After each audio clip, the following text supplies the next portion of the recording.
So in this video today, I'm going to talk a little bit about something that we call a 3-in-1 X-ray Rinn. So as you can see, you'll have the individual bite blocks here.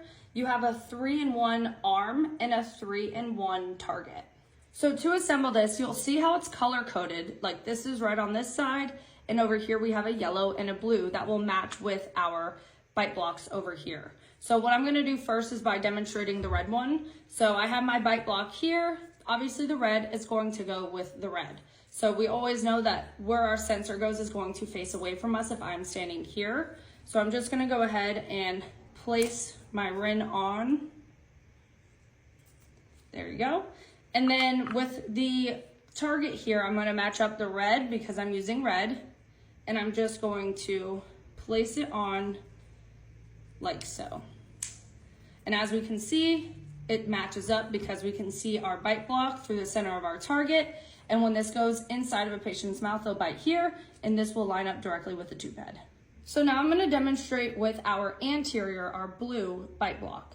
So this is my bite block here. I'm going to match up the blue with the blue. Once again, we always know that this sensor portion here is going to go away from us if I'm standing here. So I'm going to go ahead and put that on like so.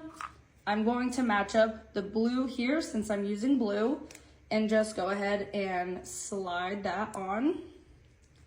And once again, I check and make sure that I can see my bite block through the center of my target. When the patient bites like this, it will show you exactly where to line your tube head up with.